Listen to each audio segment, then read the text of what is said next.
Welcome back to the Bracketology, and let's get right into it with our third edition. And in this one, we've got Alabama at the number one overall seed. Despite their loss last week at Tennessee, we still have them at the number one overall as the committee agrees with us. And remember that those top 16 seeds overall were revealed by the committee.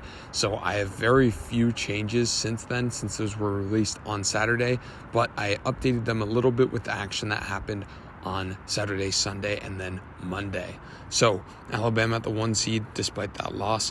Memphis at the 8 seed just lost to Houston, but other than that, they've been cleaning up in the American, and the loss to Houston is not going to hurt them very much. Kentucky beat Tennessee at home. That was a great win for them. They're a little fraudulent on the road, but they've been on the upswing here down the stretch in the SEC up to the 9 seed here. St. Mary's has continued to take care of business in the WCC. Xavier has been good in a rugged Big East, protecting their territory. They wait to get fully healthy, and when they do, they can have their eyes on a top 3 seed, but the 4 seed right there proves that the committee still believes in them.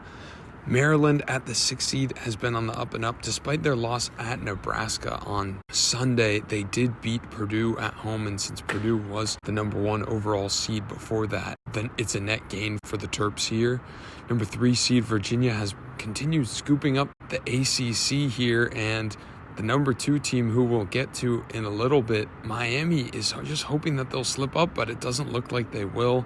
Providence has been good in the Big East, capturing a big road win last week.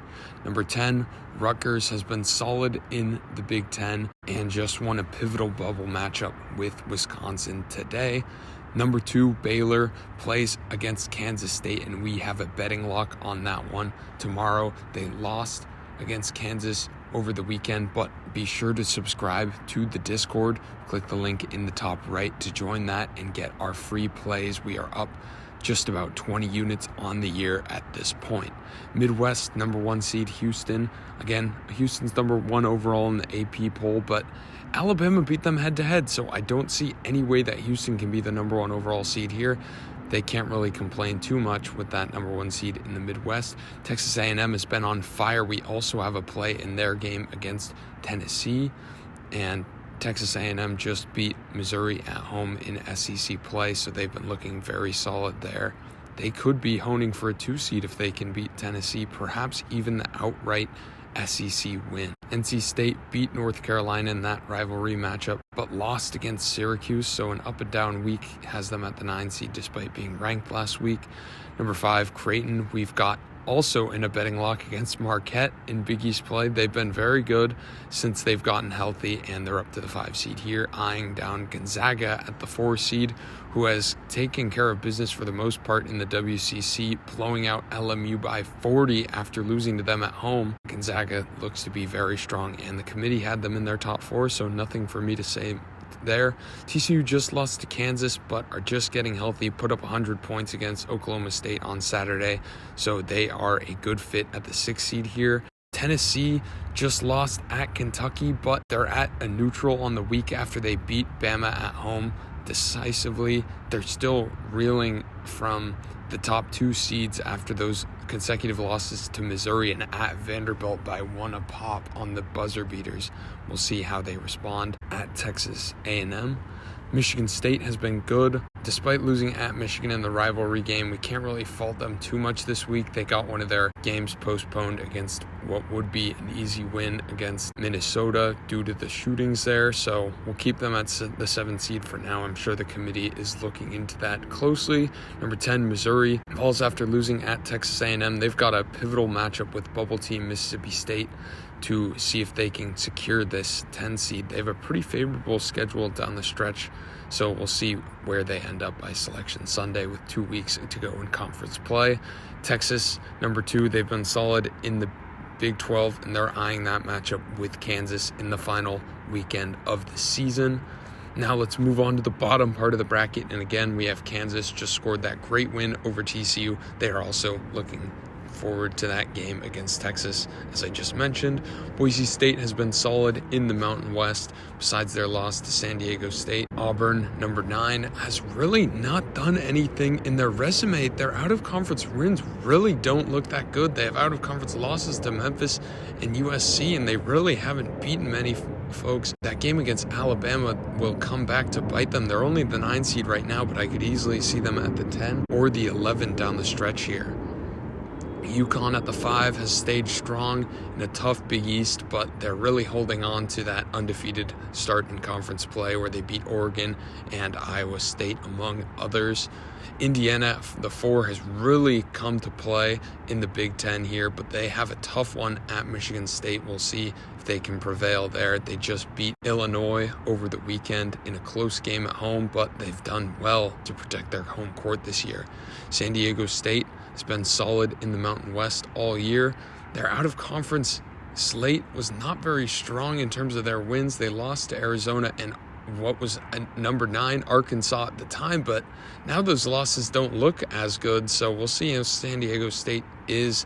I think they're a little overrated at the 6th seed here, even though these are my rankings. Number 3, Iowa State, stays pat even after the loss against Kansas State over the weekend.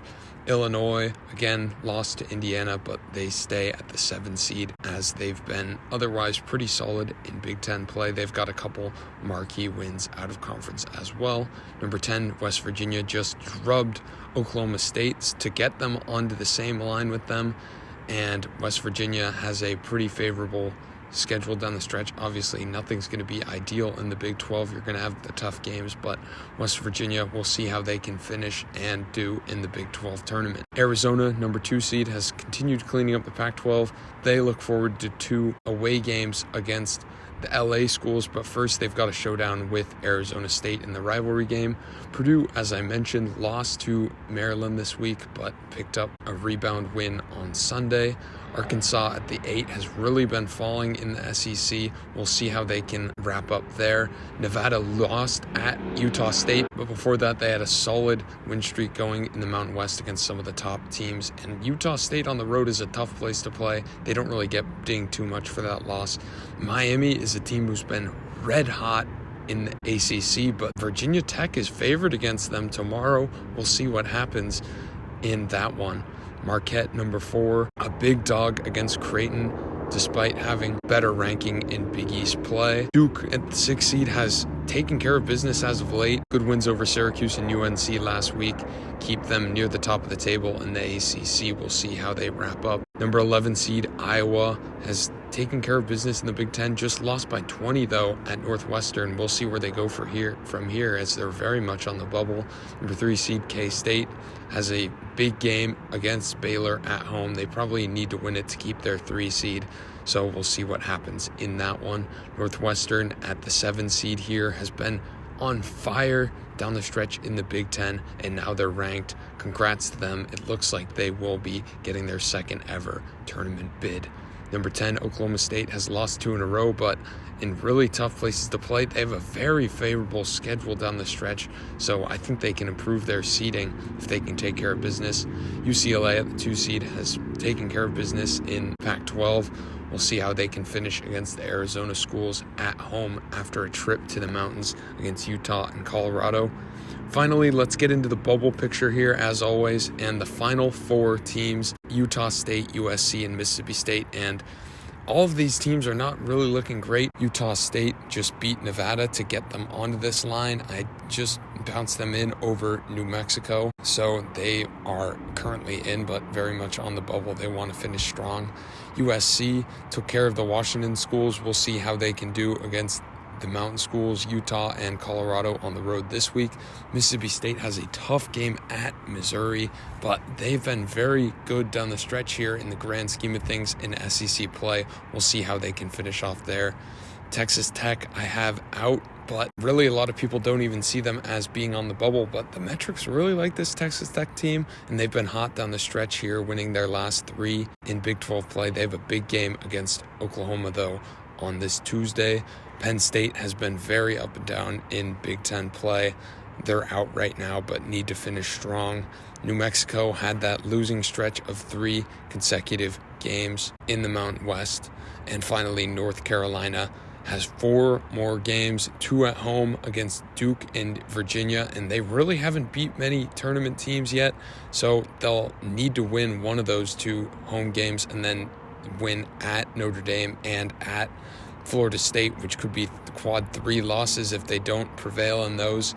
And then we'll see how they can do in the ACC tournament. Win 3 of those 4, and I think they're in, but we'll see what happens down the stretch. Thank you for watching. Please be sure to like and subscribe to the channel.